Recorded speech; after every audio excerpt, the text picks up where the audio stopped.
2024. gada rudens, Ēnkuri. Izbraukus rīta pastāplu un apdarījuši steidzamākos mājas darbus, Jūrkrasta pasniece Inte Butenulem veltīt mazliet laika sev. Uzvārīt krustmēķis Ilzes atvesto supergaršīgo kafiju un uz mirkli piesēst pie datoru. Jāpaskatās, vai nav kāda vēstule no... Nebija jau tā, ka viņi savos 52 gados vēl ticētu pasakām, taču pat virtuāls vēstule draugs ir labāks par dzīvošanu vientulībā. Kaķeni un dukšeles neskaitās, tiem savas intereses un attiecības mājās atnāk vien vakarā, kad atzan tukšais vēders. Citādi visu dienu dzīvojas pa dārzu un liedagļi pels ķerot un kā īstrāmdot. Nav ar ko vārdiņu pārmīt. Kafija tikko bija uzmetusi burbuli, kad pie durvīm pieklauvēja skaļi un neatlaidīgi. Kas tu pusdienlaikā klīst riņķī? Inti nobubināja un skaļi uzsauc: Ir vaļā! Tā bija pagasta lietvedi, Ilga Zeltgalva, Intis 4. pakāpes māsica. Kā parasti skaļa, bravūrīga, nesmalkjūtīga, zilone, trauku bodē. Reiz bija norūkus vecā Marta. Taisnība. Nu, sveika, pačtaļonša!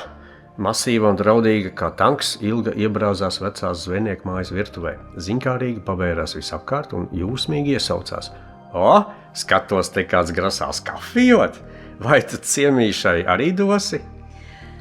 Nācās vien meklēt otru tasi un sadalīt aromātisko dzērienu 2 dzērājiem. It kā to vien gaidījusi, Ilga veicīgi noģērba pusmeteli, uzmet uz vaģa, bet pat ar lielu švunku iemetās ērtākajā no 4 ķēķa krēsliem, pārklātā ar mīkstu vilnas deķīti.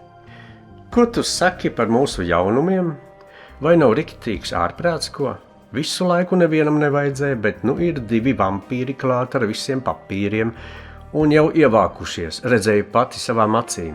Pietvīkusi gatavā tomātu sarkanumā, Ilga nokliedza un skaļi iestrēba kafiju.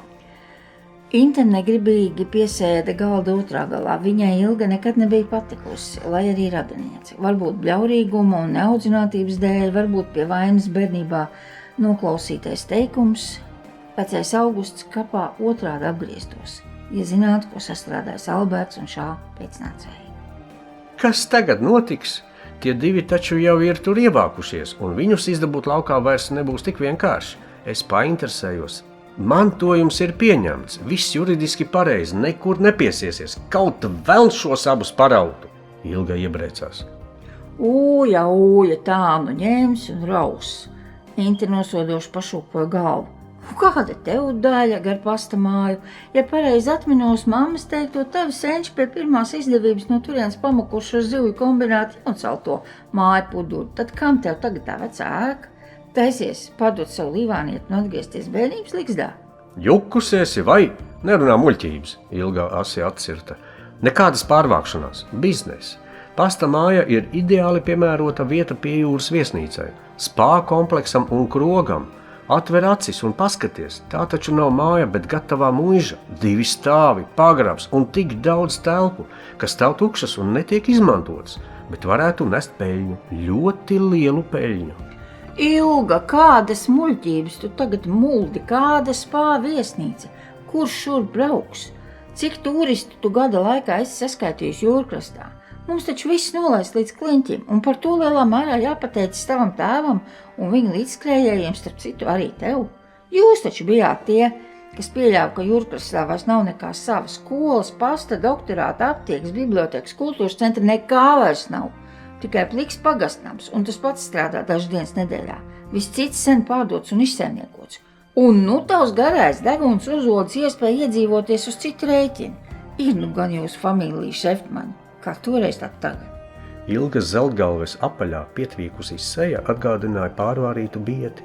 Klausoties Intes Butes skarbajos vārdos, viņa bija piedzīvojusi īstu emociju karuseli. Vispirms pārsteigumu, tad spējas dusmas un bailes, kas nu uzplēksnīja Ilgi slēptā naida izvirdumā. Un tu? Kas esi tu? Prasta izsūtāmā, pusmūžu nodzīvojusi, bet neko vairāk par aizej, atnes, aizved, noliec, tā arī neesi sasniegusi, bet es tev piedāvāju reālu biznesu. Kādu reālu biznesu, Ilga? Atņemt citiem to, kas likumīgi pieder viņiem? Nu tieši atņemt.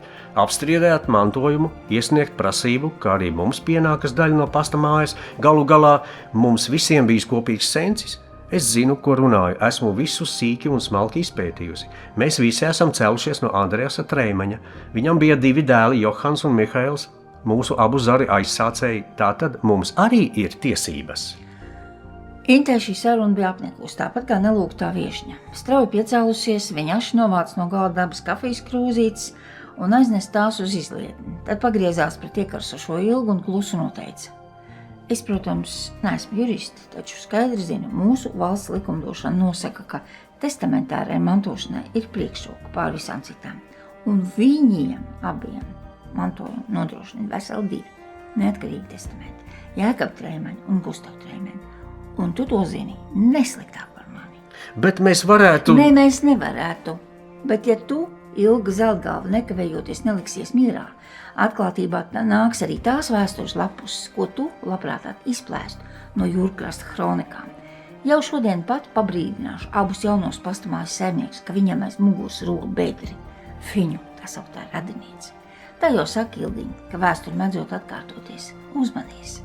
Tu man draudi, Bute? Man? Plekste tāda, stulbās zos, vai tev ir kaut mazākā nojēga, ko es ar tevi varu izdarīt?